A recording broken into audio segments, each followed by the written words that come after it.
All right. If you need support for coloradogives.org, always go first to support at Colorado Gives, and they can help you directly in ASAP. And you can also schedule a one-on-one call with me. I know I've chatted with a couple of you. If you have any questions about the program, the content, how to use Canvas, which is the learning platform you're on, please direct your questions to Becky within Canvas or to the larger Institute for Sustainable Philanthropy team. All right, just a quick recap. Um, and Jen, if you'll just click one more time. Yeah. So we did one June webinar. We're in July, so we are here. And this just gives you a quick refresher of what's to come. So another webinar in August, then the pause in September for the copywriting course. So just a reminder to make sure that your calendar is free enough for you to spend some time in September on that, what we call intensive copywriting course. But by intensive, we mean intensively fun and awesome. Um, thank you. Next Absolutely. slide. And then we head into December and January, give you a breather, give you time to recap on Colorado Gives Day, which will be hopefully your big campaign this year. And then we head into webinars that help you expand your strategy to year round. All right. And for today, and certainly the team can also go over this, but we want to hear from Becky, just all the amazing stuff that's going on in Canvas and all the wonderful connections and discussions. We'll do a recap of session one and what we learned from those activities. And then session two today, the content will be around crafting powerful messages for Colorado Gives Day and for beyond, so year round. So I'm excited for this content and we'll let the team take it away. There you go, Becky. So I guess that's me. So what's so nice is it's not 9 a.m. for me. It's 11 a.m. here in Cleveland, but good morning, Colorado. And just so you know, I have meetings very early with the Institute because they're 5 hours ahead of me. So welcome to the time change that we experience. I am so excited. So thank you, Jen and Jordan and Catherine, for the time today. Just to chat with all of you because I'm sure you've seen me in the discussion boards and I want to talk about that just for a second. So I didn't get to talk much the last time we were on because I was actually in a donor meeting that lasted way longer than I thought it would, which is exactly how all of this is supposed to work. We're supposed to take time and care and love our donors both online and in person. But I wanted to tell you something. I see you in the forums and I know who you are. If you're seasoned or not seasoned, I've been in the nonprofit world for 25 years. And I just want to tell you, I've done it all. I've literally cleaned up horse droppings. I've herded Civil War reenactors. I have polished cars with volunteers. I have cried laying down red carpets at fundraising events. I have done everything in my 25 years. And let me tell you what I would change. Absolutely nothing. I would change nothing about my experiences going from museums and education to human services to history to arts and culture and schools. So change nothing. So some of you are really seasoned in the profession and I noticed that some of you are brand new. And to those that are brand new, welcome to the journey of a lifetime as you work in the nonprofit world. The horse chasing was not my favorite adventure, but it's a feather in my cap. I'll just put that out there. So I know we have all been so busy in the discussion boards, and I have poured through everything. And Shoni is amazing, and she poured through everything and gave you all this incredible insight. And you're already impressing all of us with all of your passion and energy and love of mission and love and eagerness for change and growth. And I want you to know I was a student in courses like this with the Institute of Sustainable Philanthropy. And my first discussion, I put some stuff out there and I sat back and I was like, okay, now what? But I learned as I went through the course, and now I have this incredible network of people that the more you put in the discussion boards, 100%, 300%, 500%, you will get back. And I see you lighting up the chat. So thank you. Keep talking to us throughout the morning. So it's where all the magic happens. And I want you to know some magic that I saw. And sorry, Jen and Jordan, but there's something incredible that kind of happened in the discussion boards. If you haven't gone back and read the introductions, and I read them all again today because there's so many of you and it's so incredible, do you realize how many organizations and types of organizations we have? And I say this because your career in the nonprofit world doesn't start and end where you begin. It starts and ends with all of your journeys and all the places you may or may not work.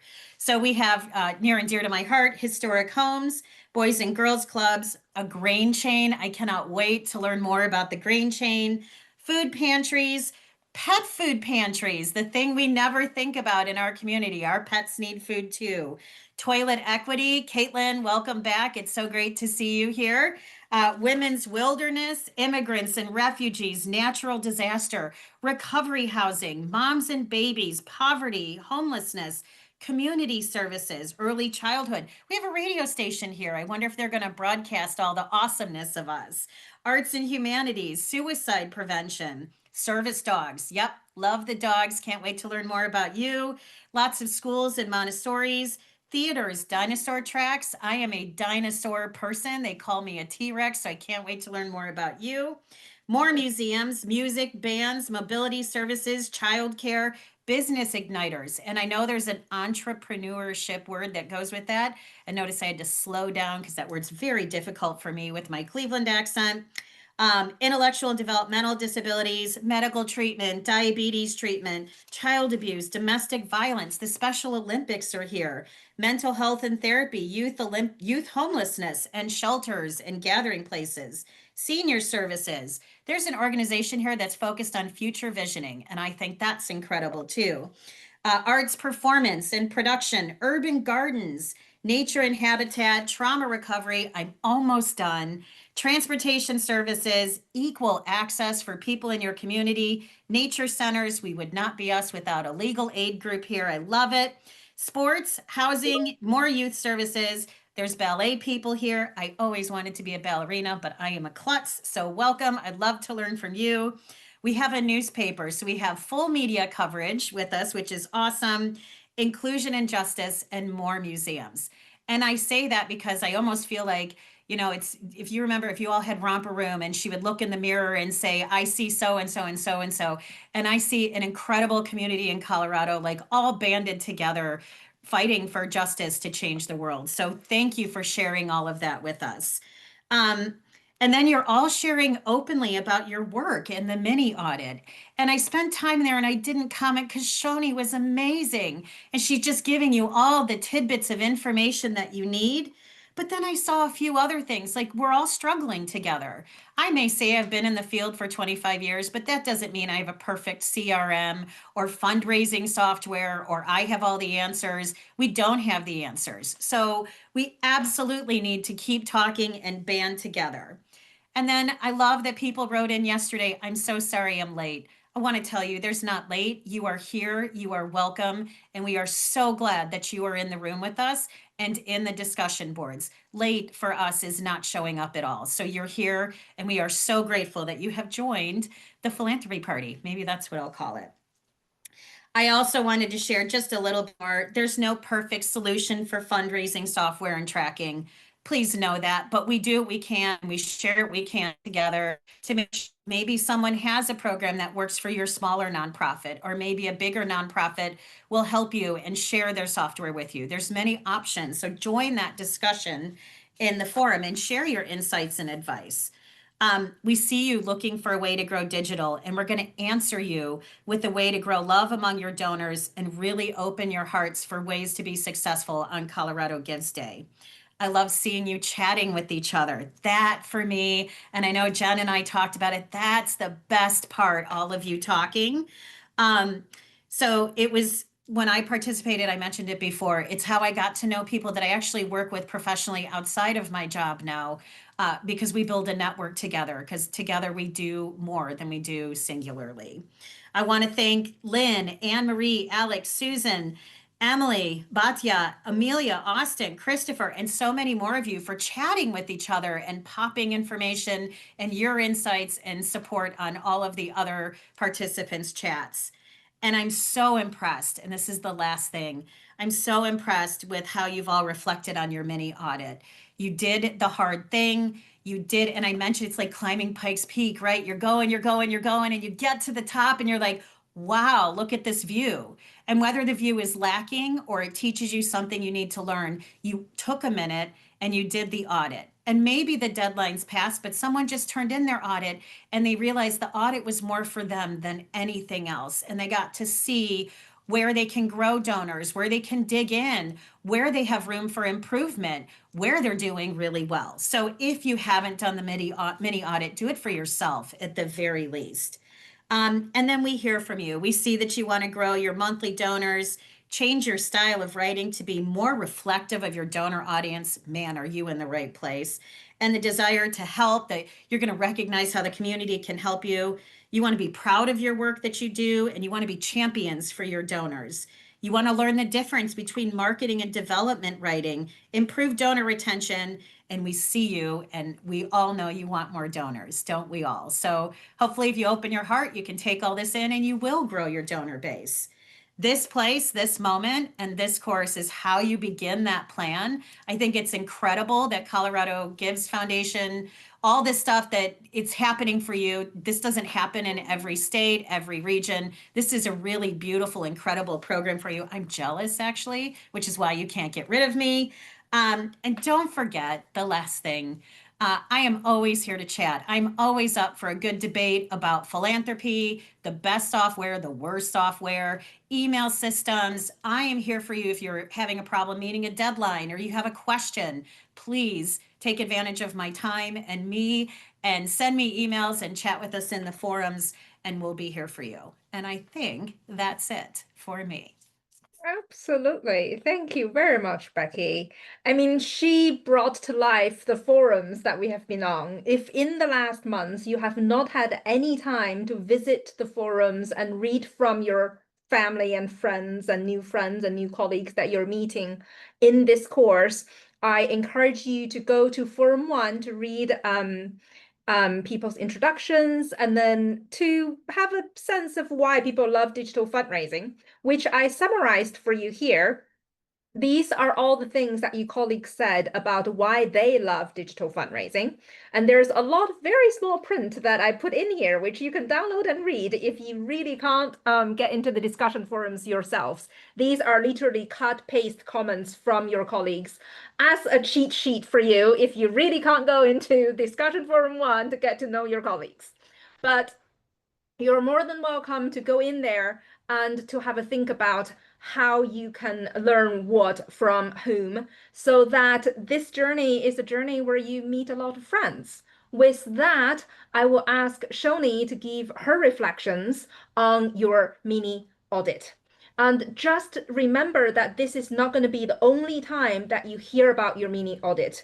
Throughout our journey together, more and more information from your mini audit will be analyzed and reflected on in different sections of the course. But for now, for the first time, Shoni, here you go. Thank you so much. And for those of you who jumped in the last couple of days in the forum, I will get in and comment. I've been camping for 5 days at a music festival, so I've just brushed off the dust and back to having internet access. So the forum was really fabulous, and there was a lot of common themes, and I know Becky's already touched upon this, but the magic I saw of, I just wanted to start connecting all of you and saying, oh, you need to talk to you and you, because you're at the same place and you're coming at it from different angles, and together you're gonna have this sort of richer whole. So keep that up and keep reading through other people's comments as well, and weighing in, because that's how that back and forth exchange gets even richer. So stuff that was coming up in that first forum that we're absolutely going to cover is the funnels, and how when we're bringing donors through the funnels, we're looking at different considerations for retention and monthly and new donors. We absolutely are going to talk about growing those monthly donors and improve donor retention. and a digital fundraising plan for how we're going to calendar this out over the year, what your cycles are in the year, what your cycles are at the end of year in Colorado Gives Day, and how that integrates into the overall fundraising plan. And I skipped over one. I'm going to go back to it, but I particularly left it at the end, is reducing message resistance from internal stakeholders, because I heard time and time again, I want to do this. I know I need to do this, but my board is reluctant. My executive is reluctant. And I'm going to go back to something I said in the first time, is we have two jobs. Like, one is to convince the external world that this mission is something that they believe in. And the other is to advocate for what we're doing as fundraisers to make our organizations more resilient and stronger and increase our long-term health.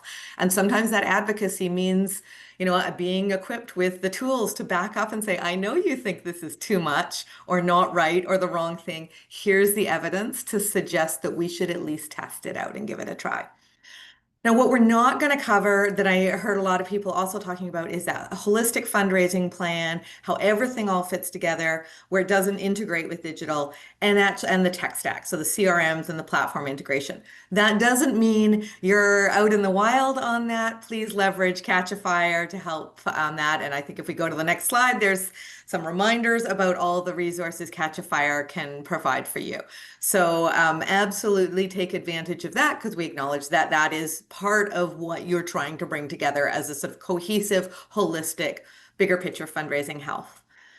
So the audit absolutely was tough. It's always going to be tough. It's always, because we're always looking to pull a little bit more data and a little bit more insights that comes naturally to us. And so it's iterative, and you'll hear me say that word a lot. It's one of my favorites. Like, there's no end destination. We're just constantly saying, oh, how could I make this a little bit better? How could I learn from what I did here? Failure or success, sometimes the failures are even more important than successes, because they close doors for you and help you focus in on, actually, this is the path, not these 27 other bright, shiny objects. So acknowledging it was tough to pull that data together. And it may take some time to get to the point where you feel your organization is using data to guide decision making. And you want growth now. You can't wait for that. So I want to talk a little bit about, over the next couple of slides, how we can move forward while we're simultaneously sort of maturing our data. And go to that. And I see a comment in the chat of, can we get back into the audit and retake it?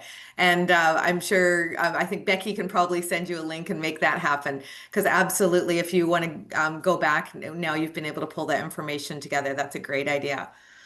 So looking at going to look at a couple of things we asked, and looking at what this is from the Fundraising Effectiveness Project, what they're seeing in donor growth or not donor growth from 2020 is a steady decline in donor bases. And 2020 was actually the anomaly year, because people were at home and they're wanting to make a difference, and there was a lot of online fundraising. But even before that, there was some decline. So this is what the industry is seeing. And then this is what we saw from you coming out of your audit on the next slide. And we saw, we're stuck on that slide. So hopefully I will just start talking about it, and hopefully it'll come sorry, along. some people say they can't see the slides. If you can see the slides, can you give me a thumbs up? Oh, okay. Okay, all right, okay. Okay, so where we saw great news is, on average, people are growing their donor bases. We can see here this steady growth in total donors, and some growth specifically between 2023 and 2024 in new donors. And if we go on to the next slide, we'll see that we've got a range. So that was the averages. Now I can't remember, because I'm back on the last slide, whether that was averages or median. It was the median.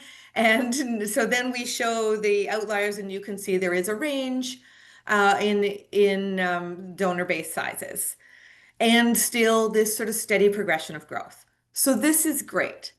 Growth is good news. We're seeing that a majority of the organization, that's okay. We can go to the next slide. A majority of the organizations are overperforming for the Fundraising Effectiveness Project. And a lot are within 5% of that benchmark. So it's good that there's positive things happening. One of the things I think you all know intimately, and I saw in those comments, is when your donor base is smaller, it's more vulnerable to those year-to-year fluctuations. And so one of the things we want to do is give you the tools to build it up to the point that it's stable, and one small group of donors having a bad year or getting angry about you or something, or dedicated to one program that you couldn't continue, is not actually going to change the trajectory, because you have those ebbs and flows of small groups, but you have a large enough base that you're able to sort of chart a consistent growth. And so that's where we want to, that was the clear path for me of seeing that you're already, there's so many great things you're doing in terms of donor stewardship and keeping those loyal donors that you have, and where we really need the help is in that, how do we grow this? How do we scale this up so there's more of us, that makes us less vulnerable to fluctuations over time? Let's hop on to the next slide. So also saw in terms of what was coming in single gift or monthly gift as the sort of first gift in, the majority of that is in single gifts, and that's no surprise. That's what we'd expect. And in fact, the number of folks coming in as monthly gifts, that's really healthy. But what you're going to expect to see is that's going to go down a bit as you're bringing in more donors. Because right now, if you don't have a sort of active lead generation and active building up your prospect funnel, what you're seeing is the people who are most aligned with your mission, who are seeking you out. And so they're more likely to take that step to monthly donors. So acknowledge that sometimes as you scale up, you'll see other good things go down. And it's just finding that base of, or like finding that sort of baseline of where you're going to end up. So that's okay if you see that. On to the next slide. We also see new one-time giver retention retaining at more than 30%. Now this probably seems really low. You want to keep more of them. The reality is this is also above the industry average, where new donors are being retained in that 20 to 28%. So there's some really good work happening in terms of stewarding donors and making them feel appreciated and connected and acknowledged for their role in driving forward your mission. And the key is to figure out ways to, a lot of you talked about, how can I automate this? How can I scale this up? How can I keep those personal touches when I'm doing them in a far greater scale? And that's where that copywriting piece is going to be so helpful, because you're going to find ways to help people feel loved and seen and acknowledged and connected to you and to each other. Next slide is the monthly giver retention rates. And this is what's concerning to me, because this we'd like to see a lot higher. The joy of monthly donors is, you can retain them a lot longer than single gift donors. So I don't know whether this is, I looked a number of times at this and I'm like, is this just a challenge with pulling data and being able to separate out? Because I'd like to see this a lot higher, because that gives you that steady funding path if you can keep those monthly donors with you. So that's something we're going to come back to throughout and talk about ways, and again, especially in that copy, the philanthropic psychology, ways to have people feeling not depleted by giving, but energized, filled up, like it's helping them get more to where they want to be just in the act of giving to you, to help nudge this number up. And on to the next slide. So just a quick takeaways from what we got out of it so far, and it's just a point in time. And if you do this again halfway through and at the end, you're going to see hopefully some shifts in the areas you're focusing on. So small donor bases are vulnerable donor bases. So what we heard from you overwhelmingly was a need to concentrate on ways to bring in a larger group of people. And that even when some people were able to get very specifics of knowing exactly where they needed to focus on, and some were like, the data gathering was hard, our systems aren't there yet, our recording isn't even there yet. And for those, I can say we can take a sort of conclusion from the group. There's two key areas of focus. Let's concentrate on feeding that top of the pipeline. So we're bringing more people in and that retention of existing donors. Overall, looking not bad, but there's, in new donors, but there's some key areas of improvement with monthly donors, with, you can grow a donor base in two ways, both by getting new donors and by keeping existing donors. And so we want to focus in on those two areas. And I think with that, I've wrapped up with the mini audit, and I'm going to turn it back to, I think, Jen to kick off the next part of it. But I look forward to seeing you all in the chat, and look for the people you have stuff in common with, because I saw so many commonalities in where you're at, and you can definitely help each other with brainstorming and ideas and learnings. Absolutely. So now we are 3 minutes to half an hour. What I would invite you to do is, based on the reflections that you've heard from Jordan, from Becky, from me, and from Shoni, if there's any questions you want to ask, please take the time to type them into the chat box. Even if we can't address it here and now, we'll take them back, we'll address them in the discussion forums. Anything at all that you want to ask, please start to type. And I will stop sharing my screen, and Charlie will load hers up, but she will give you a minute to type your questions. Thank you very much, Shoni. Thanks, Jen. I need sharing permissions, it looks like. Let me do that. There you go. Okay, thank you. Yeah. Go on slideshow. There we go. Great. Okay. So we'll wait for a minute just so that people can have time to type their questions from months 1 before we go into months 2.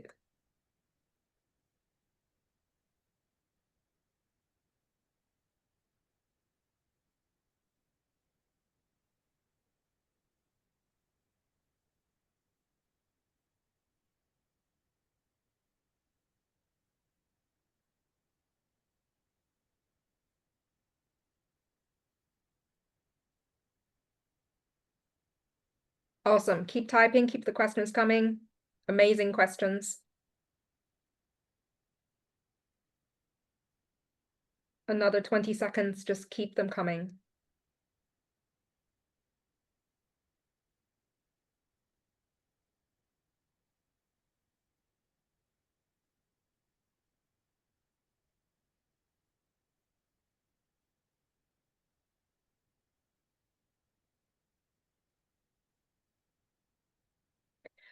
Awesome. So Charlie is now going to start our month 2 webinar. Like month 1, month 2 webinar is designed for you to succeed in your discussion forums. So for month 2, you'll be asked to build your communications calendar. So off you go, Charlie. Take people to the success of building communications calendars. Thanks, Jen. Everyone can hear me okay? Oh, you know what? I'm going to have to reshare so you can get all of my audio. You always forget to make sure that everything.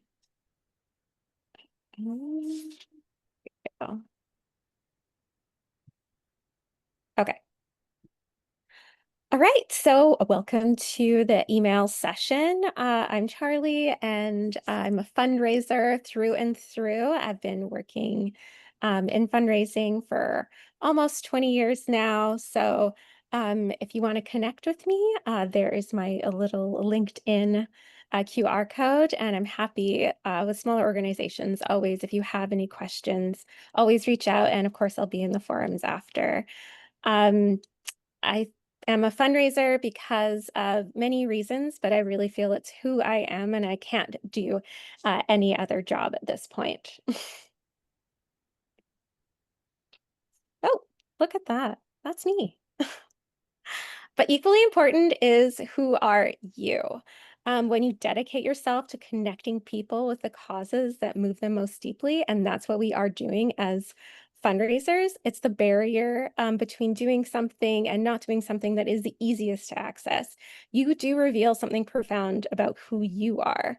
So as our own worst critics, I won't ask you to describe, to use 3 words to describe yourself, but what would your best friend say about you and like about who you are? If you could pop those into chat, how would your best friend, what would be the 3 things they would say about you that describe who you are? And this will come in later, I promise. The learning objectives here, we want to really understand the role email plays in our growth strategy. Identify the best cadence. That's always a question. I know Shoni's gone over that and how you have to advocate for those communications. Select achievable metrics, because that's what's going to help us really develop getting better and better each time. And understand the components of a powerful email. And that's really going to be shaped so much in the copywriting piece of these classes.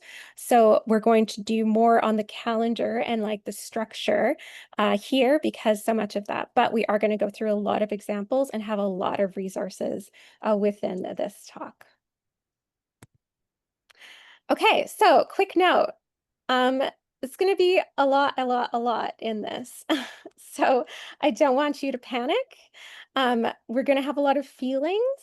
And it's going to probably feel like this at first. This is just going to be endless. And it's not going to be, you're probably going to go through a little, no, that's not achievable at all whatsoever. And in fact, you might even reach your breaking point where no one can do this. But hopefully you have a team that will help you through. And you'll get to it and you'll accept it. You'll start to get it. And then you're going to want to do it all and you're probably going to go way overboard. And then you're going to realize that you can't do it all at all. But then you're going to come around and you're going to find that balance. And you're also going to see forward and know that you can get there and know where you want to end up. So why we give our time, as in who we are, it's really about a piece of who we are. For me, a big part of my journey was taking care of my mom in her last year of life. That was a big part of seeing the bigger picture and what I want to do with my life. So it's a part of who I am. It's part of how I see capacity to love and seeing all the amazing work being possible. And it's about relationship building. I know that I'm making a big difference in stewarding love in the donors and feeling, it's so much more than money. And then when you think about why donors give, it's the exact same thing. It's exactly who we are inside and why we're so passionate about our causes. It's about their identity. Donors give an expression of who they are, their psychological well-being. If you're not doing anything about the tough things that are going on around you, then that's really, really challenging. And that relationship building, being connected with other people, it's not about just giving money. It's stewarding love amongst, feeling like they're accomplishing, and that really gives them more capacity and happier feelings about what they're doing. So who is a good person to you? For me, it's my friend Erin. Could not be one of the best people ever and something we all strive to be. She's absolutely wonderful. She's compassionate and caring and generous and kind. A kind person, she embodies those moral qualities, and really talking to her is talking to somebody. I want her to know that. So when your friend describes you, they want you to know how amazing you are. As our own self-critics, we're worst critics for ourselves. So you really want them to know how amazing they are and who they want and who you want them to see that they are. So it's really about creating that capacity. So think about who your Erin is and what it is that you would say to them. People do give for different reasons, though. It is amongst all of those identity and all of those reasons. Generally, it's because they have a personal connection, but these are the different donor types that you do want to look at. An altruist who just has to give. Social donors, it's because everyone's doing it. That really happens in emergencies. It's really something they see other people doing. Values and based recognition seekers, of course, they exist too. And donors that really feel like it's an investment in the future and what they want to see in the coming world. So in an email, let's get straight to it. What always works? This is super important. I have some bad news. Nothing always works. Nothing, nothing. You have to test, test, test endlessly.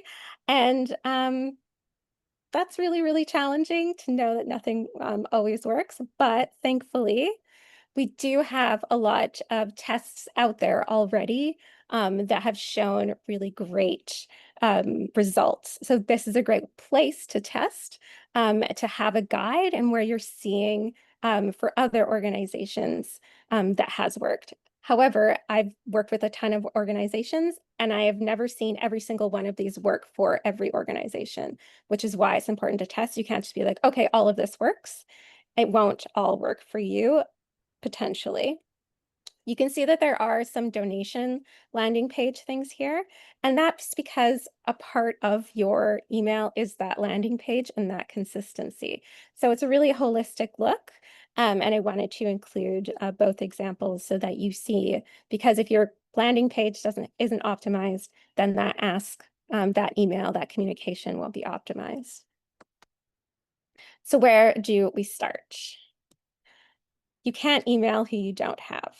There's nowhere to start with no one to email. So you really need to look at your list and see what your attrition or your shrink is. It always shrinks. Every email list shrinks. It's not your fault. It's people are just, really busy and if your communications aren't spot on and speaking to them, there is no such thing as donor burnout. There's just bad communication, bad content. If you're getting something that really fulfills you from that, from giving and hearing about the accomplishments, then that if it's fully fulfilling, then it won't, you don't get burned out as a donor. You get content burnout.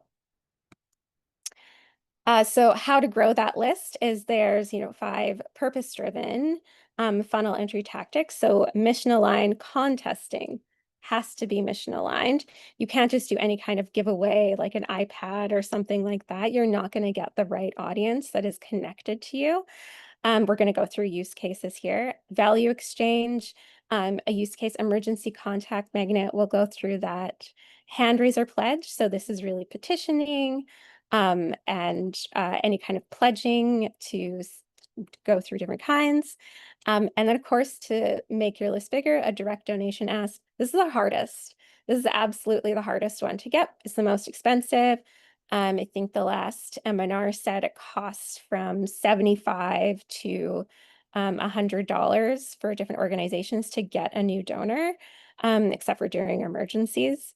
And you usually get your average gift could be $26. So you're not going to see a return unless you retain them. And then related to direct donation ask is the retargeting ads. So following up on that traffic. So these kind of ideas for you are going to have that advocacy pieces, mission premiums. And if anyone's worked in direct mail, we know all about premiums, knowledge premiums. There's team spirit feedback loops. So these are different examples we'll go over. So for contesting, this is a great one for animal welfare. Pets on Pints, you work with a local brewery and people have a chance to put their pet on a special release. And one I just did recently in Winnipeg, they didn't think that they would go really big. In just 3 weeks, they raised $114,000 after all their expenses, and they got over 3,600 new people added to their list. And of course, it paid for itself. Usually you're acquiring, and you do have to pay. So often you're going to pay between $1 and $5 for a new person to add to your list. And for this one, it actually pays for itself. You don't have to be an animal welfare organization to do something like this. Right now, I'm working with a fire department. And there is, there's ways to work in animals that are related. I've worked with a hospital, they did a children's book, and you could get your pet in the children's book. So you can find ways to work because people are so passionate about their animals. And you're going to gather that demo that is child-free and has pets, which is super valuable to your organization, any organization. Hand-raiser advocacy, so offering the opportunity to affect legislative change is super amazing. So you can really have bills that are already going to pass. It's really obviously you have to be delicate with your 501c3.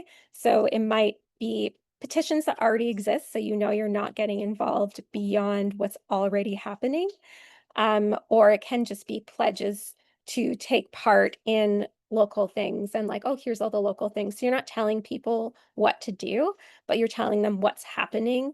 And then they could sign up for when those go live or anything like that. So making sure that you're following your state and federal laws there.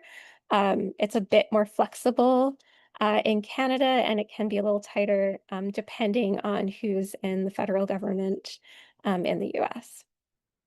Value exchange. This is that mission premium.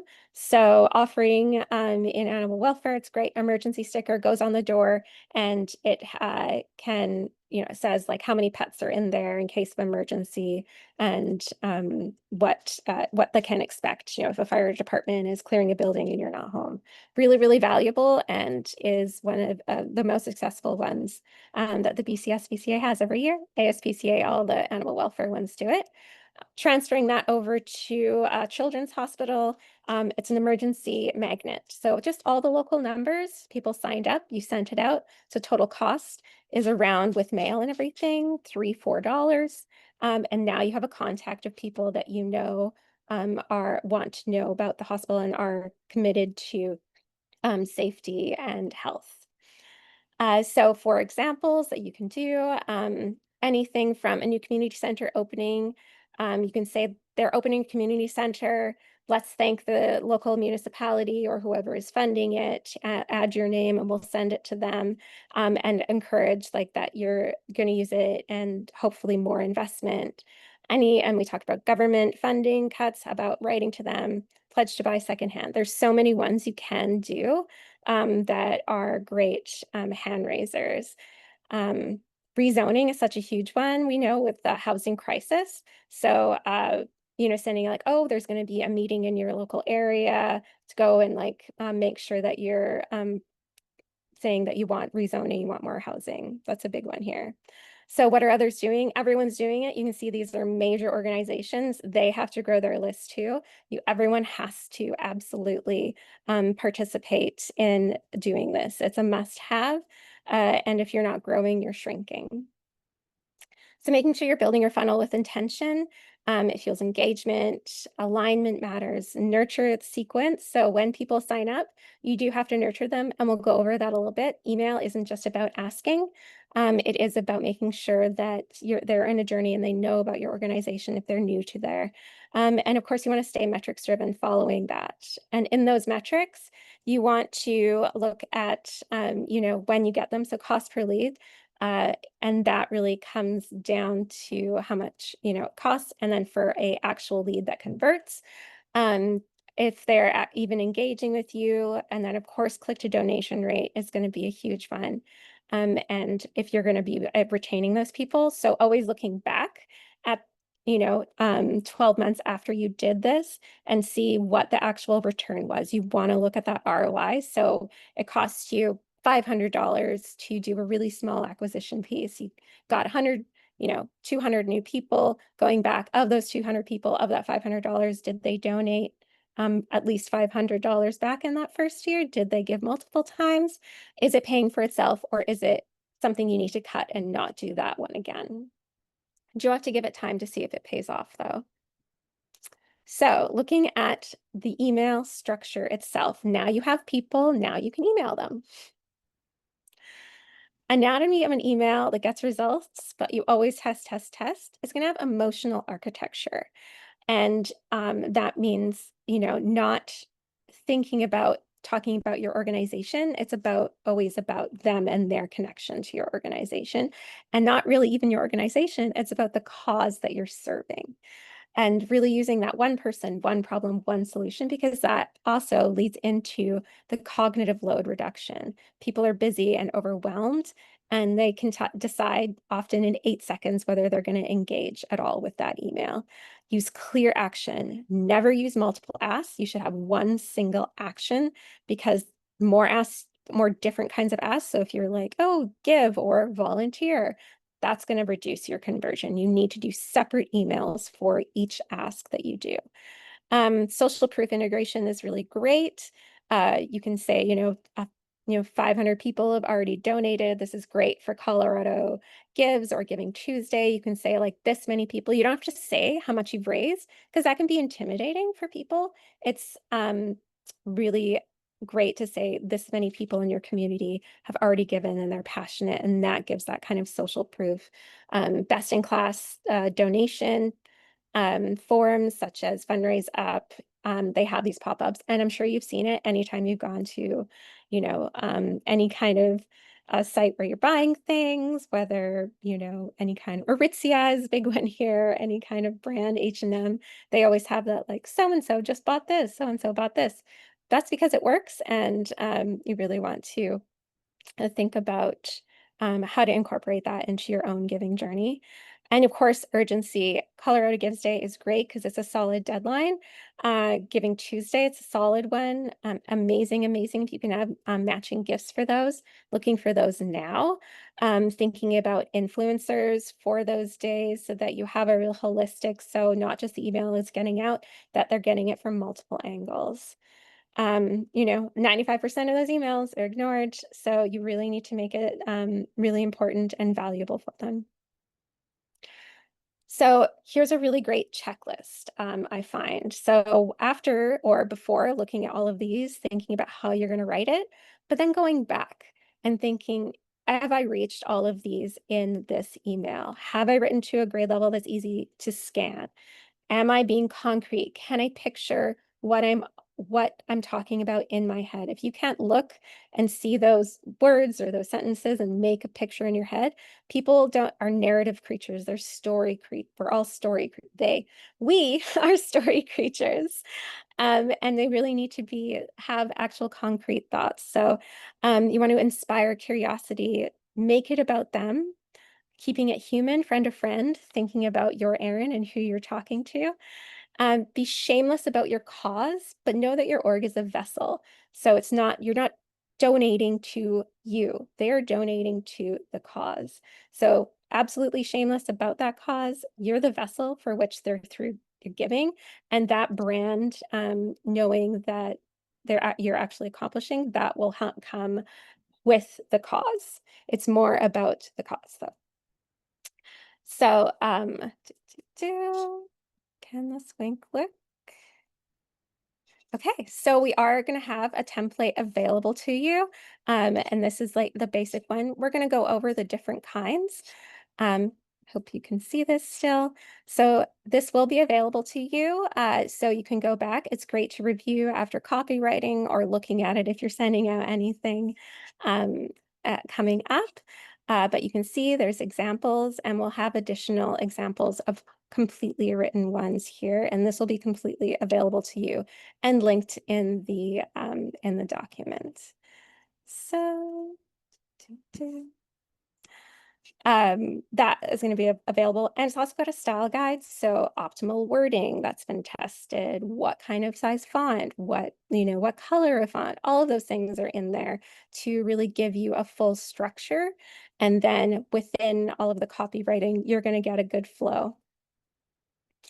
Looking at what you're going to write in there, really thinking about writing to your Erin and looking at affirming them, who they are in your eyes, what an amazing person they are, how their generosity reflects who they are and is part of them, showing that impact, concrete outcomes from what they are doing or what they could do that has been accomplished and will be accomplished once they participate. There's a lot of, thank you for your gift, the transactional. That's, of course, important as part of a receipt to confirm the amount they gave. But really, it's about, remember, that emotional connection, that narrative, and making sure they know that they are a really wonderful person. So going back to that, reminding them of their true self and their aspirational self. So Erin might see themselves not as amazing as who they want to be, but letting them know that they are that person when they connect to the different causes that they care about. And I don't think I'm in full presentation mode. I think I'm going to go just, oh, there we go. Get back to that. Oh, now I think I'm ahead. Okay, sorry, y'all. So looking at the 4 key email types, and really it's 3 key email types, and then surrounding all of them, you're going to have your algorithm, and it's unique to every org and every channel. So there's acknowledge. All of your emails are going to fall into one of these, but there's never going to be mutually exclusive. Acknowledge, thanking, stewarding, and community building. Asks, of course, that's what we're talking about, donations, volunteering, asking them to sign those petitions. Those are all asks. Advocate is where you're proving the need for your organization. It is, of course, part of your mission ultimately in your organization. So making sure that that is always a part. And that is actually the 3 equal parts of your communication calendar. So I know that seems crazy if you're sending out every 3rd email is a donation ask. A lot of people think that's too much. If you're doing 3 posts a day on social media, one of those should be an ask of some kind. You should be asking, asking, asking. People want to be asked. Think about Erin, and if she was going through a bad time, and she never asked you for help, that's an awful feeling. People want to be asked, they want to help. So in those asks, this is one that we've gone over a couple times, that identity affirmation, that value alignment, those concrete outcomes, the identity challenge. You've never been someone to turn away when the planet needs protecting. That is who they see themselves or want to see themselves. So making sure that you're leaning into all of these things. And of course, you'll have the examples that really go in here. I'm sorry if I'm going fast. You just have so much to cover, and all of this will be coming to you. So then there's some really great examples. We don't have time to dig into all of these, but these are really, really specific examples for you to review. And we have lots of them in here that, your determination, your passion, your kindness, you're a world changer. These are all things that you would write to your Erin because they're such a wonderful person. So thinking about that and making sure that they're feeling loved and cared for. Warm hugs, love it. All of these are really great examples that are going to help you.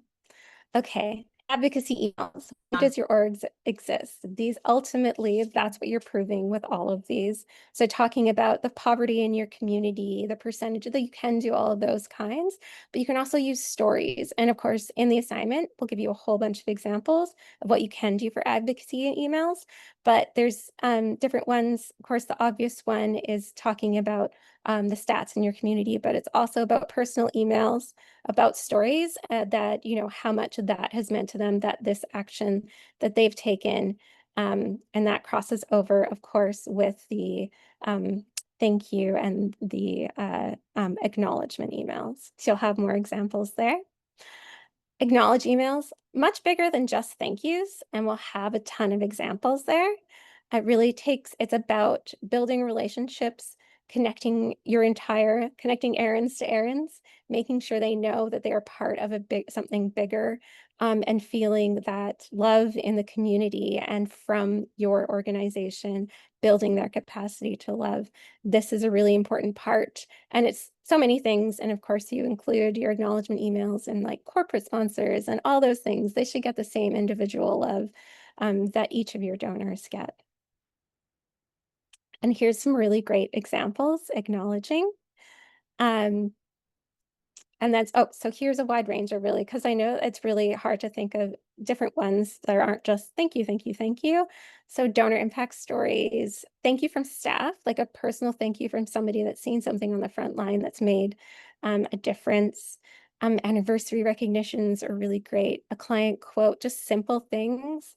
Seasonal, just straight thank yous. Community roundup, what's happening in communities, shared wins. There's lots of things that really create acknowledgement and thankfulness when as you can send them out as a third of your communication. And then overall is the algorithm, and it's really let the platform be your guide. Email algorithms, focusing on sender reputation. If you don't know what that is, talk to your IT department. It's crazy, crazy important.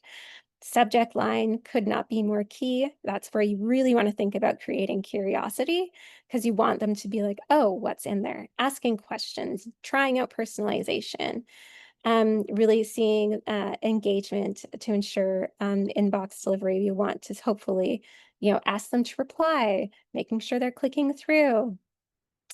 Social media algorithms are a whole thing. We'll talk about those in the social media section. And website algorithms SEO, your search engine optimization has completely changed in the last 6 months. We are going to have a separate forum for AI questions because that plays into everything that we're going on. So if you do have specific things about, ChatGPT search and how you're getting traffic from there, that's a really important piece that is part of your new algorithm plan. And looking at the metrics that really matter for all these emails that you're sending out, click to donations, so people that are actually taking action through that click. Revenue per email, you can measure that against M&R benchmarks, knowing where you're at. Donor retention rate, super important. How many people are giving a second time through your email? And of course, that unsubscribe rate. Are you even providing value to them? That's when you're going to know. Of course, that's going to fluctuate with those different audiences, and really important to pay attention to. If one of your acquisition strategies, value exchange, is getting a really high unsubscribe rate, that's probably going to be something you have to reflect on if that's valued. But looking at the overall ROI. Sometimes, open rates, click rates, list size, these are important to pay attention to, but knowing that privacy updates have made these really inaccurate. They're usually about 20% off because of privacy settings, and really paying attention, knowing you can see them, but know that they are most likely incorrect. And your list size is a vanity metric. It's how many people are actually engaging in your list size. And part of that, is a sunsetting series is something that we don't have time to go over, but people that aren't engaging, you have to say, do you even want to be on this list? But that will affect your email deliverability, because you want to purge them. If they're not engaging, they're actually causing it so less people will see your emails. Okay, when in doubt, sharing URLs for Colorado Gives Day, making sure you're sharing that and using referral codes to track those outcomes. This is, if you don't know where to send people through one of these emails, you can send them here, making sure you're using that refer code track so that you know what's working, what isn't working. Copy direct to link to donate. I think most of you are familiar with the Colorado Gives platform and what it offers you. So making sure that you're following all of these best practices and come back and review these. Sharing direct URLs. That's where donors will come to Colorado Gives. And this does not mean you can rely on donors to find you. You really need to send them to the pages. You should always have very clear links, very clear calls to action so that people can find you. And this is important across not just email and everything. Some donors might need to dropped right on your landing page in order to decide to give. So making sure you're using the platform correctly. Jen, is there a specific video to go over all of this? I believe so. Yes. So this is really important to going over that to make sure that you are doing this correctly. within the emails. Fundraising P2P, so important and really great to connect with any kind of influencers, anyone that's passionate and has a following, getting them to asking them to do a fundraiser around Colorado Gives will be super effective. But of course, any of your donors, anyone that's done one before, ask them to do it again. You can also use the Facebook function to do additional ones if you're not seeing success here. That's another way. We should not be doing Nope, don't do that. Nope, No, no okay. Facebook fundraisers. Don't do that. The Don't do idea that. here for this slide Okay.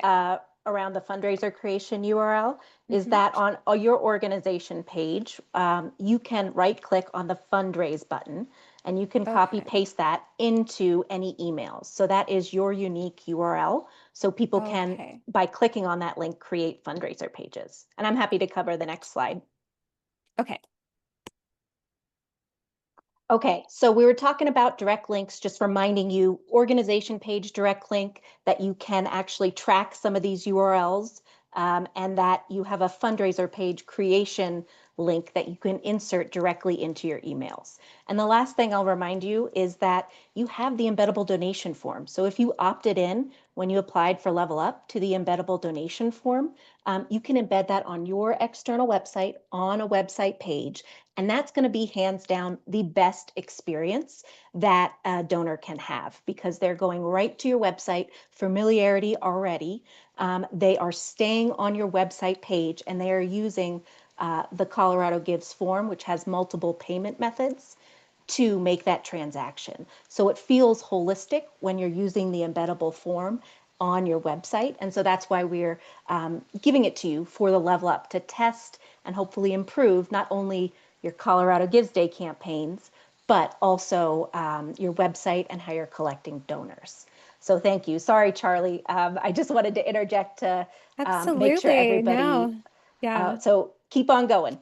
Do you want to go back and cover anything I didn't cover in the last ones? Okay, great. No worries. And if anybody has questions about, sharing links, what links should I be sharing? Mhm. There's going to be information in Canvas that covers this. But if you just want to chat through anything, I'm happy to either email or connect with you. Okay. Okay, so additionally, Colorado Gives has really good referral, so that's super important to use. In a perfect world, you would have additional analytics options. It is going to, if you just Google URL Builder, you can have all of these and just filling out these simple fields and creating that link, you're going to be able to really track to that embedded donation form and knowing exactly what emails came there and exactly which emails converted, or at least came there if you don't have that additional conversion metric, but at least keeping some of that in another area to track. And what that looks like in your Google Analytics, which a vast majority I'm sure have set up. So you can see that email will show up because in the previous one, we said the campaign medium was email. I suggest that you always keep it lowercase because that will give consistency. And then you'll be able to see all those things. Average engagement is only 4 seconds. You know that specific one isn't performing as well. So you really want to make sure that you're reviewing your traffic. And you can see I did mention ChatGPT is now becoming referral, really carefully examining that. For Google traffic, so much bigger. You can, in overall data, it's showing for every 150 pages you have, you're getting a Google link, or 150 pieces of content or anything that you put out, you're getting a Google referral. For LLMs, you're looking more at like 1,500. And so it's really, really changing. And if you have additional questions on that, but for now it's changing slowly, but it is changing. So really, but it's something to pay attention to, and it's going to be changing rapidly. So keeping yourself informed on that is going to, but that just makes email all the more important because you can't just rely on that traffic as much anymore. And I want to go back to something that I'm really passionate about, is making sure that you're looking at, and I said, looking at those signups, looking at those retailers, and what they're doing, because they have all the R&D budget in the world to get best practices. So and a donation form is ultimately a checkout form, and it is ultimately a product, and the product is connecting people to something. It's the best product of all. This picture is super cute. So there's the immediate donation validation is super important. We all know, so you probably already have an automated thank you, especially through the Colorado Gives, and you've written that out. Make sure that email also follows all of these things that we've talked about today. I think, creating that thank you email, using all those acknowledgement tactics, using that template to make sure that they really know that your Erin knows how valuable they are and what a good friend to the organization they are, to the cause. And the second being habit formation and identity building, all of these things, see how many emails there are: 24, 48, 72, 7th day, 10th day. Like, you're really sending out a lot of emails to onboard. They're not going to click on every one, so you have to keep on doing that. But you can see which ones they are opening and which ones are of higher value. But this is how that retail people create that bond to the brand, making sure that they come back again and again. Loyalty building and community integration. I have been really lucky to get to do some merch campaigns for a couple organizations now. And looking at the data, you can see that donors that purchase from the store, that's affirming their identity. And not only that, they're reaffirming it by showing the world who they are. So you can do that in really cute ways, making sure it's something they want to wear. Doing a logo shirt is not something that people want to wear. It's going to be about who they are. You can do fun things like, for faith-based organization, I saw Jesus loves me and my attitude. Adorable, something a lot of people in our general demographic will enjoy, and it really speaks to, of course, your cause, but also is something they want to wear every day. Something people are going to, oh, I love that shirt. Where did you get it? It's an access point. Really, really great. That's just one example of building that kind of loyalty. And those people and staff, if staff are buying from the store, in studies that shows that they stay 2 to 3 times longer. So you can identify the people that you really want to invest in the organization, which is really great for leadership. Oh, I have a little typo there, but I'll make sure that it looks better. So we're going to have some really great examples in here that we don't have time to go over. I know we're running out of time, but just so you know, they are in here. And I know this is part of something bigger and not specific to Colorado Gives, unless you're really doing a lot of onboarding ahead of time, which I really, really hope that you come out of here and immediately start any kind of acquisition, a sticker, a magnet, anything that you can come up with. I know that those are harder because you have to mail, but it's great to get volunteers in. Just do 500, see if you can get that going, see what's successful. So there's all kinds of great examples of what you can do through that journey.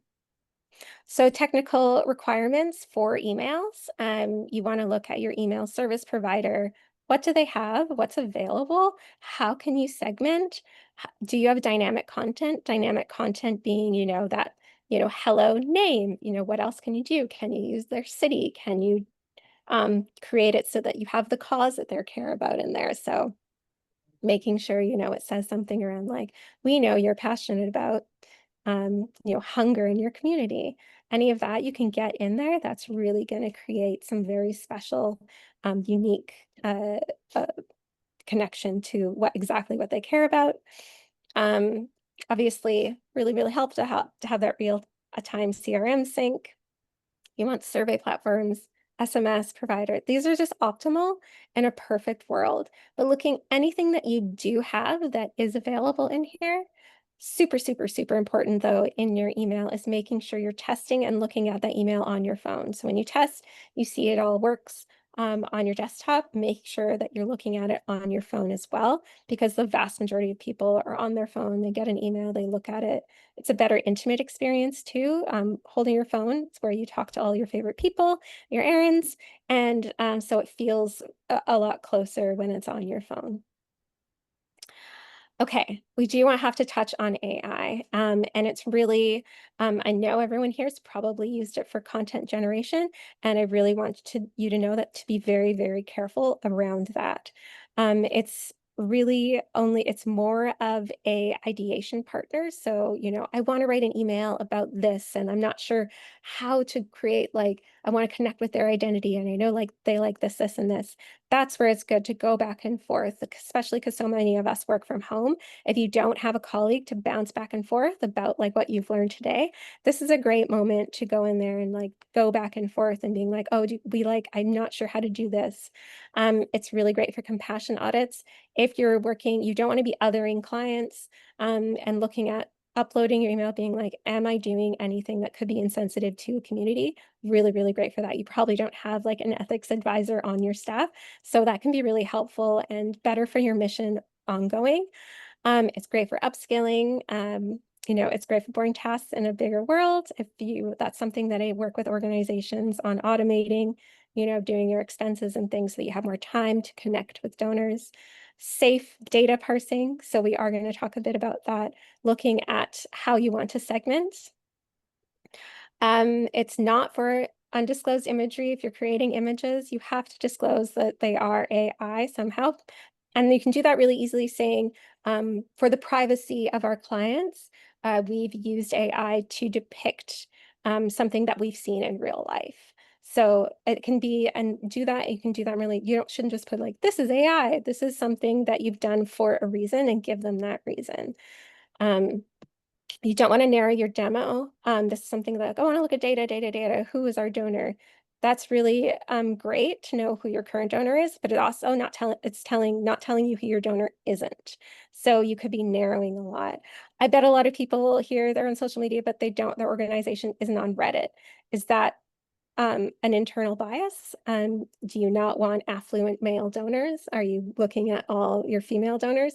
And that's probably reflective of a lot of females in communication in your organization. You have to speak to people, to donors that you aren't speaking to. You don't have those donors because you're not speaking to them the right way.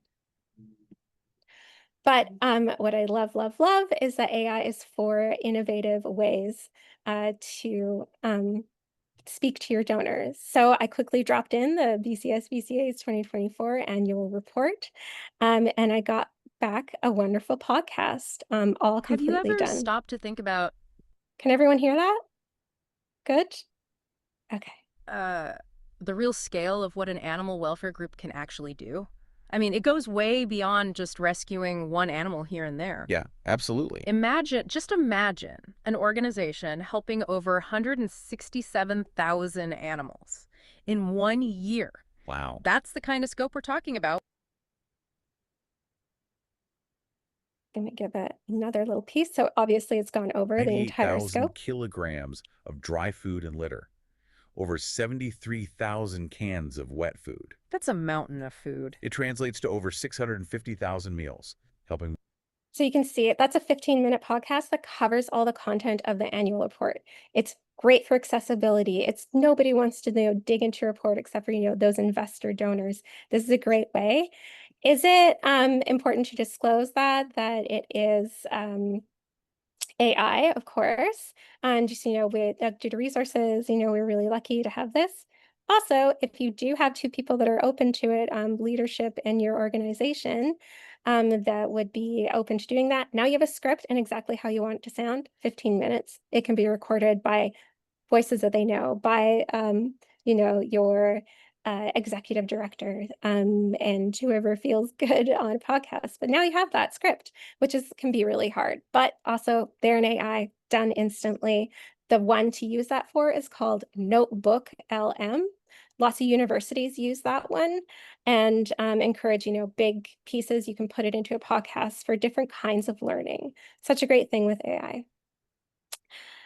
So the AI paradox, we won't go over everything, but this is some additional resources. How are we doing for time, Jen? I think we're hitting it.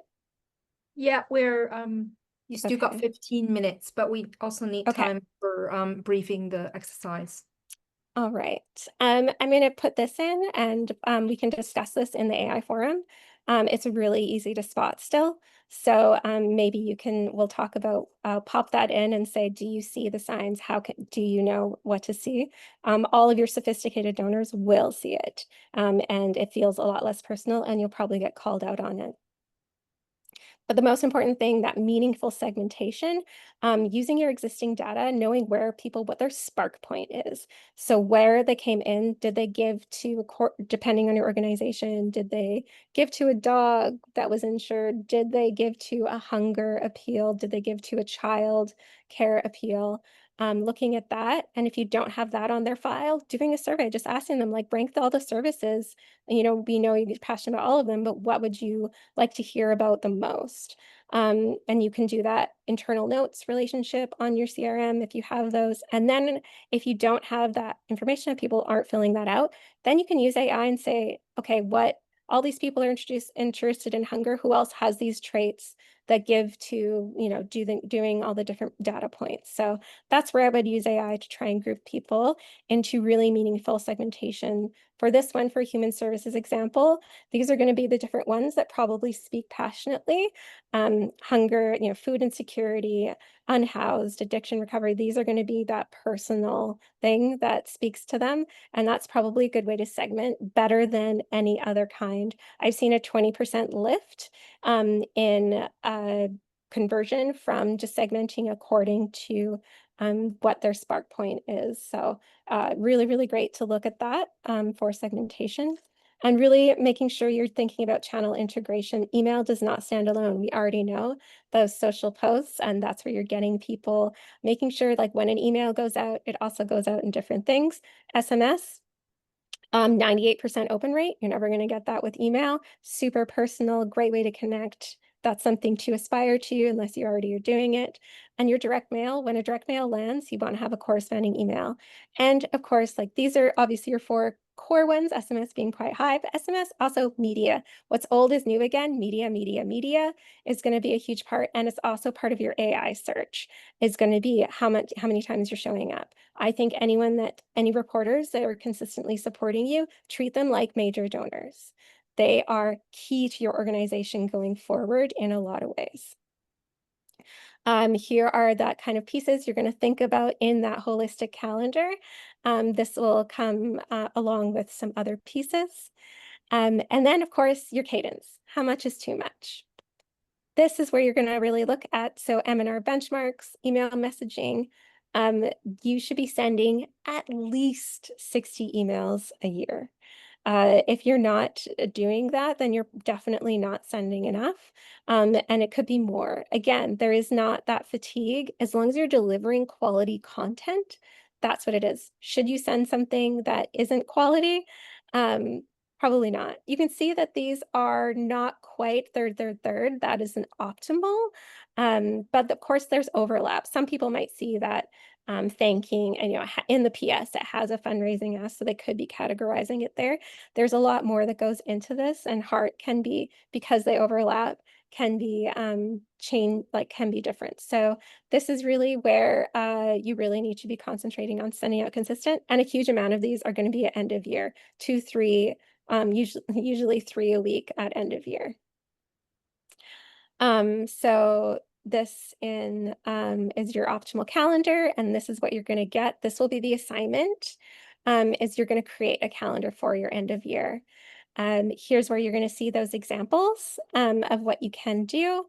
And then here's a literal huge integrated calendar. You'll see email here and the dates that they would send.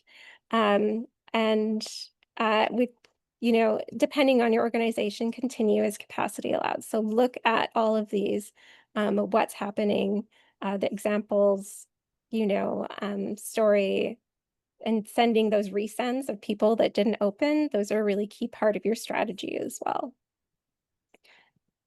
I'll have more information on that in the video that's going to be in the forum. So they'll have a lot more detail there. Also looking at this, you're going to have three steps. You're going to look at what you did. You're going to map what you're going forward through, and then you're going to do your calendar. And then a bit of Colorado Gives Day specific strategies that we're going to throw in there as well. So then you're going to have lots of resources. We have that optimal emails and style guide, a beginner's testing guide, and that example. This is also the forum assignment. There's some really cool HubSpot free tools that you can look at. And of course, all that AI we mentioned, there's going to be a separate forum that we can come in and address those. And you did it. Woo! And reminder, small is beautiful, that it's great to be local and be small, and you don't have to accomplish all of this at once. These are just parts of the whole, and you will get there as you grow and your capacity grows. And as long as you're doing some of it, that's really amazing. Okay, next steps, hopefully your takeaways. How do you write to Erin, what to email her, when to email her? That email success relies on other channels. You can't have it, it doesn't exist on itself. Next step, so you're going to get that Canvas link from Catherine tomorrow, review everything that we've put in there, and you're going to create that own calendar and get some feedback on it for your end of year. All right, Jen. Absolutely. You have successfully overflown my brains. It was very hard at this point. Honestly, I find it really hard to even read the chats as I was trying to No, I know. listen to you. So all of this is like something to come back with, and just like we're touching on points, and hopefully one thing, if you got one thing, that's great. Any kind of presentation, you get a solid nugget is really good that you can bring back and put through. yeah, so that's absolutely right. So what you will get from today, like last week, is we will post both the whole video recording that everybody has done today and the transcription of these recording into your Canvas platform. And then you will be given the discussion forum where all the resources that Charlie talked about, the integrated calendar examples, the email guides, the beginner's email test, all of those resources will be right there for you in the discussion forum. All the questions that you wrote down together in the chat, if we don't have time to address them today, they will be addressed in the discussion forum. So nothing will be left unanswered. And Catherine now is giving a shout out for somebody called Jen, and Jen's iPhone, she has contacted a few times today, hasn't got back to Catherine yet. So please get back to her. But what I would say is, starting from this point, you are entering the second month of your Colorado Gifts journey. What I would recommend, like what I did last week, is for us to all soak in what Charlie has said.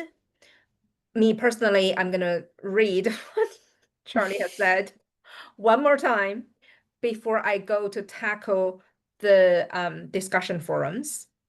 Your first and foremost task is to work on the integrated calendar.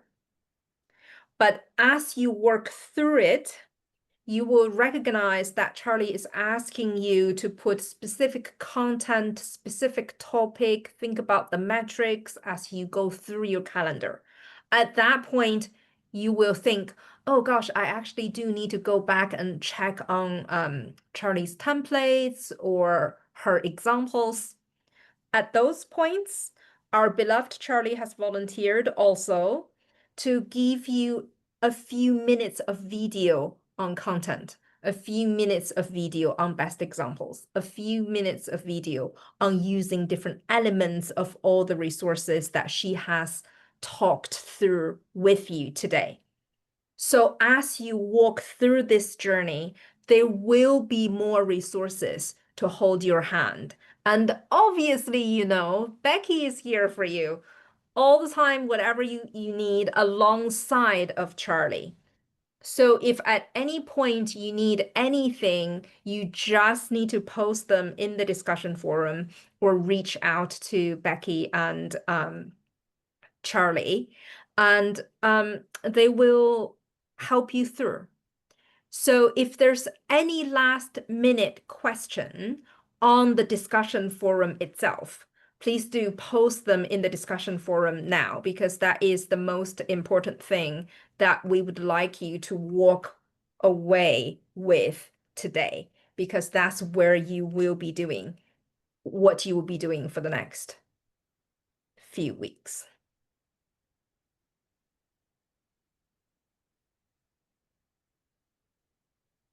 And to try out that Notebook LM, you can download the PDF of the entire presentation with the examples, and you can create a podcast of everything that was in that content to kind of review everything as well. So that's something, or take the transcription. It's another way. If you're like, I can't handle listening to her voice again, I'd rather have it in a different way. Then that's like another really great way to test it out and see what you think of creating a podcast out of your content. It's a fun little thing. Also, Or any other, yeah, sorry, any other, just any of the templates. yeah, any other specific questions on the discussion forum?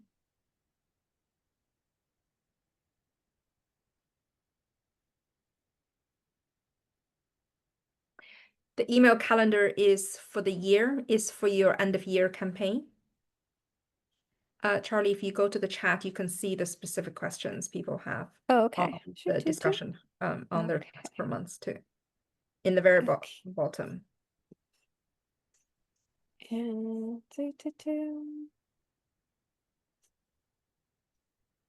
sorry, I am not seeing. Yeah, we'll be posting the slide deck, Okay, the video recording, and the transcription of the video recording in Canvas. That's the teaching platform that we use. And that's also where the discussion forums will be. I see. Please say more on there's no such thing as donor fatigue. Yeah. I've been with organizations that send asks every single day. Obviously you segment out people that have given, in the previous weeks. You don't want to ask people who have already given, but you're just reaching, as long as you're giving different messaging to try and find what they want to hear from you. You can send emails almost every single day. If you're giving them content that they want to hear about, it's content fatigue. If you're not giving them what they want, they're going to start ignoring you. They want to know about what's going to happen with their donor dollars. So it's just about making sure that you're speaking to them, that they're being appreciated. If you're ask, like you're not balancing that content, if they're not feeling appreciated or knowing what's happening with the money they're giving, then yeah, they are going to burn out because they're not getting any results they're not getting that donor love and feeling like they're a better person from interacting and speaking to the cause, and they'll go elsewhere. You do have to be conscious about the financial situation across the world right now. And there has been some really amazing results from organizations sending out specific emails that say, I know you gave $100 last year. I want to respect, we're respecting everyone's situation. Would you consider giving $90 this year? And saying just, if you can, that dynamic content, saying, asking it to do 10% less from what they gave last year, if that's a possibility, or if you can group them into like, these people gave 100 or between 150, let's ask, or 175, let's make sure you only ask them, for a certain amount, depending on what your dynamic content is available. But that has been hugely successful, doubled conversion rates, just because you're giving them that donor love, you're speaking to where people are at, and they are so grateful to be seen, and that's just part of it. So there's ways to work in financials to make people feel seen. Brilliant. Thank you so much for all the questions. If there's any additional questions you want to type into here, please do type them in. The reason why Charlie wanted to do the little recordings for you after today is because she wanted to see what questions you have that you want her to talk more about. So we have already collected ideas from your chats to guide those little mini videos that we're going to make for you as you work through your calendar. So if there's anything else that you want to post into the chat, please do it now. And we will have the transcription of the chats and the answers to your questions also from this Zoom. I think that covered everything in terms of the logistics we need. And of course, I'll be in the forum chat for everything and looking at your calendars to give feedback. We are just doing, I believe, like maybe a little bit end of October, depending on when you do, but at least November and December within your calendar needs to be, that will be the assignment, and we'll have more info on that. Yeah, and the due date for the calendars is the 30th of July. Thanks, Amelia. You must have been on the discussion forums and have been reading about them. Jordan, is there anything else you want to close with? No, I'm just super excited. I loved all the content today. And while it may feel like you're drinking from a water hose, this just prepares you to get in Canvas and figure out what's best for you and what you can tackle. So just in awe of the, of the team here and all these experts. So thank you, Charlie, and everybody. Awesome. Thank you. See you next month and see you on the discussion forum.